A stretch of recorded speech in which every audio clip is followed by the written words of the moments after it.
Yeah, the first thing we do is we accept that we're going to lose something. We accept that we're not in control.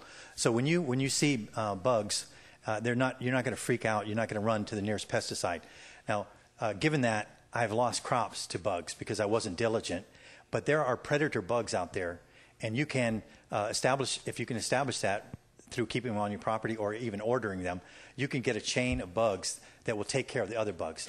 But in this world, the balance is not there yet. So there are natural organic pesticides that are OMRI listed, and you can use those, and they've been certified to go on those farms. So we use a couple of those in case of emergency.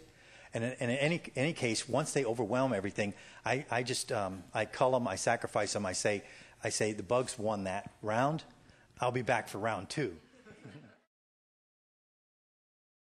Some of that is hard to do and everything, but the number one thing is compost, because compost happens. It does. And we use a lot of that because we have a lot of refuse that goes into composting. And when you can get that going, year to year, every time we see things going off our property, I label it, that can be used, I label it fertilizer lost. Okay? So compost is that. One of the greatest things that I found was accidentally, but I kind of knew it, but my daughter brought it back to me, is she wanted animals. And our chickens and ducks and goats are, the goat especially is called a pet organic composter, POC, because they can take greens and in a matter of a couple half hours become fertilizer. Okay, so you use the fertilizer that's available for you through nature's system.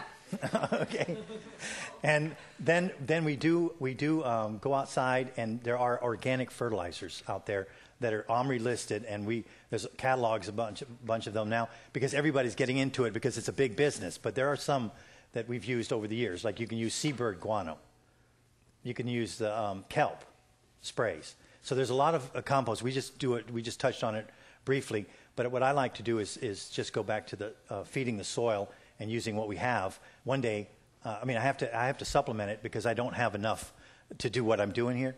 So we do go outside and get the organic compost. The organic fertilizer. I have a question. Could you explain real fast why fertilizers are bad? Well, there's the do you know that answer?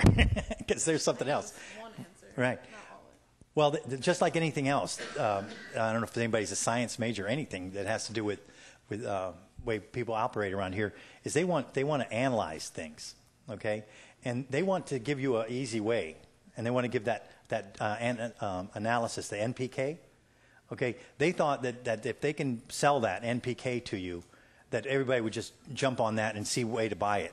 That's what we need. We need nitrogen, we need phosphorus, we need potassium. Okay, isn't that all you need? So here you go, buy it. Right. That's some of the fertilizer is petroleum based, by the way.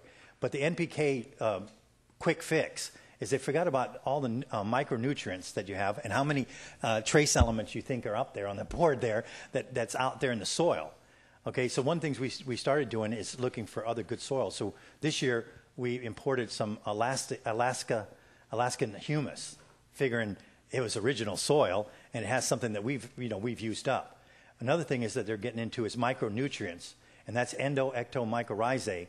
And this stuff is amazing because your soil is alive. It's not sitting there dead. But people treat it like a sponge, and they just put the fertilizer in there, put the seed on top, grow it in the fertilizer, and give it to you. Now, you think that's a way to do it, and you think that's nutritious?